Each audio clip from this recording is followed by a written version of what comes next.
Rayagada BJD विशाल शोभायात्रा और नूतन कर्मी मानक मिश्रण पर्व आयोजन करा जायतिला। स्थानीय बसस्टाण्ड निकटस्थ विजु पट्टनायक प्रतिमूर्ति रे पुष्प माल्यार्पण करी सेठारु विशाल शोभायात्रा रे बाहरी सहर परिक्रमा करबा सह विभिन्न प्रकार स्लोगान देई गायत्री नगर स्थित बिजेडी कर्मी कार्यालय सम्मुखरे पहुंचीथिले। बिजेडी कर्मी कार्यालय रे विरोधी दलर प्राय 1200 रु ऊर्ध्व नेता और कर्मी माने बिजेडी दल रे मिश्रण पर्व रे जोग देई दल रे शामिल होइथिले। ଏହି ବିଶାଳ ଶୋଭାଯାତ୍ରାରେ ପ୍ରାୟ 3000 ଊର୍ଦ୍ଧ୍ୱ କର୍ମୀମାନେ ପ୍ରଚଣ୍ଡ ରୌଦ୍ର ଚାପକୁ ଖାତିର ନ କରି ଅଂଶଗ୍ରହଣ କରିଥିଲେ। କିନ୍ତୁ ରାୟଗଡ଼ା ଜିଲ୍ଲା ବିଜେଡି ପର୍ଯ୍ୟବେକ୍ଷକ ଅତନୁ ସବ୍ୟସାଚୀ ନାୟକ ଶାନ୍ତ ଥିବା ରାୟଗଡ଼ା ବିଜେଡି ଗୋଷ୍ଠୀ କନ୍ଦଳକୁ ପୁଣି ଅଶାନ୍ତ କରିଦେଇଥିବା ଦେଖିବାକୁ ମିଳିଛି। ସକ୍ରିୟ କର୍ମୀ ଦୀର୍ଘ 40 ରୁ 42 ବର୍ଷ ଧରିକି ସେ ଅନବରତ ଭାବରେ ବିଜୁ ପଟ୍ଟନାୟକଙ୍କ ଆଦର୍ଶ अनुप्राणित आज पर्यंत मुख्यमंत्री नवीन पट्टनायक आदर्श अनुप्राणित विभिन्न जनकल्याणमूलक योजना लोकों पाखे पहुंचाइबा चेष्टा कर विभिन्न लोकंर विभिन्न सुख दुखे सी सर्वदा निजे संश्लिष्ट रहा चेष्टा कर जहाँफल लोके आज पंडा बाबू भली जड़े व्यक्तित्व को अंचल लोक गोटे डायनामिक पर्सन गोटे सोशल वर्कर भाव ग्रहण कर स्थल सी जिते भी विजु जनता दल जेकोसी रैली हो कि कौन प्रकार विजु जयंती हो कि पंचायत राज दिवस हो जिते भी आपण जानते सी डाकिले पंडा बाबू आदर्श अनुप्राणित थी लोक मैंने नवीन बाबू भल पाता लोक मैंने आम सहित जड़ित जनसमुद्र भली सब 10,000 ରୁ 12,000 कर्मी उपस्थित रहती किंतु दुर्भाग्यर कथा आज आम गोटे विशाल मिश्रण पर्व अनुष्ठित करने उद्देश्य परमिशन भी नहीं गतकाली ठारू विभिन्न सूत्र फोन गुड़िक आसला मु जाना मध्य से भितर पर्यवेक्षक सहित जो आम मिशा जाइलु फुल तोड़ा देला बेले मुझे पाखापाखि 1500 ରୁ ऊर्ध्व कांग्रेस बीजेपी और बीएसपी समर्थक मिसिले आम करुचु से कहते गुड गुड आम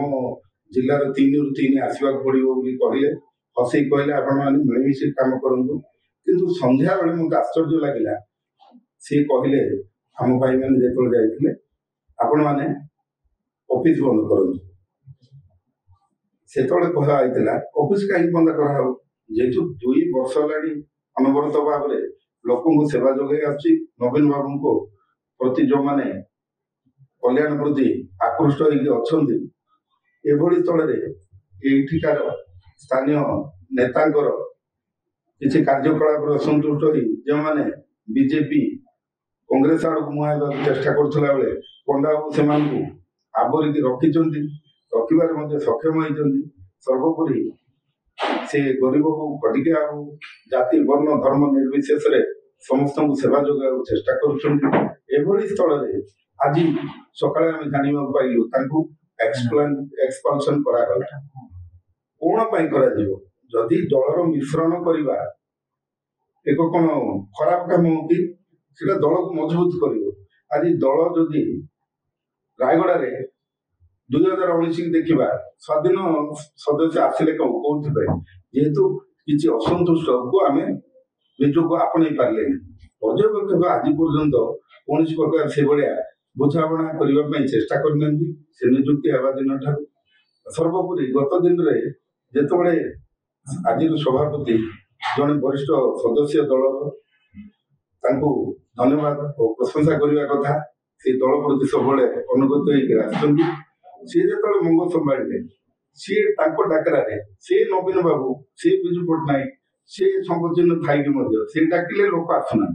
से थे पंडा बाबू डाकिले सी को पद पदवी ना कि ना सी डाकिले 10,000 15,000 लोक कहीं आसुन 2 वर्ष धरी ऑफिस कलु से ऑफिस होला गोटे मसरे आउ गोटे ऑफिस खोलिले जहाँकि 40 वर्ष है सी खोली न युवाक अति विचित्र घटना घटुची जहाँफल बीजेडी ये ओडिशा थिले ये दिन को दिन दुर्बल कला भाया जो तत्व गुड़ाक कम कर विरत रहा कथा सर्वोपरि पंडा बाबू भली व्यक्तित्व को କୌଣସି ଦଳ କେବେ ବି ଛାଡ଼ିବନି। ଆଜି ସକାଳେ ମୁଁ ଉପସ୍ଥିତ ଥିଲି, ପଣ୍ଡା ବାବୁଙ୍କୁ ପିସିସିରୁ ଫୋନ୍ ଆସିଥିଲା, ଇଭିନିଂକୁ ବିଜେପି ତରଫରୁ ମଧ୍ୟ ବିଭିନ୍ନ ପଦପଦବୀ ଦେବା ପାଇଁ କୁହାଯାଉଛି, ଆପଣ ସିଧା ଭୁବନେଶ୍ୱର ବାହାର ପଡ଼ନ୍ତୁ ବୋଲି ମଧ୍ୟ କହିଛନ୍ତି, ଯାହାକି ନିଶ୍ଚିତ ଭାବରେ ଗର୍ବ ଲାଗୁଛି ଯେ ପଣ୍ଡା ବାବୁଙ୍କ ଭଳି ଗୋଟେ ବ୍ୟକ୍ତିତ୍ୱ ଦଳର ଆବଶ୍ୟକତା ଅଛି। ରାୟଗଡ଼ାର ପ୍ରତ୍ୟେକ ଗରିବ ଖଟିକିଆ କୁଲି ମଜୁରିଆ ସମସ୍ତେ ଚାହୁଁଛନ୍ତି ପଣ୍ଡା ବାବୁ। ଆଚ୍ଛା, ସେ ଆଗାମୀ ଭବିଷ୍ୟତ କଣ କରିବାକୁ ଚାହୁଁଛନ୍ତି? ନିଶ୍ଚିତ ଭାବରେ ଯେତେବେଳେ ଗୋଟେ ଦଳରେ ରହି ମିଶ୍ରଣ ପର୍ବ କଲେ, ଦଳକୁ ସଂଗଠିତ କଲେ, ଗୋଟେ କର୍ମୀକୁ ମାନସିକ ଚାପ ଦିଆଯାଉଛି, ତାହେଲେ ନିଶ୍ଚିତ ଭାବରେ ସେ ତାଙ୍କର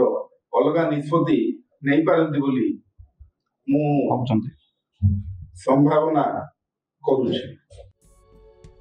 ରାୟଗଡ଼ାରୁ ଆଶୁତୋଷ କୁମାର ପଟ୍ଟନାୟକଙ୍କ ରିପୋର୍ଟ, ରିଓ ନ୍ୟୁଜ୍।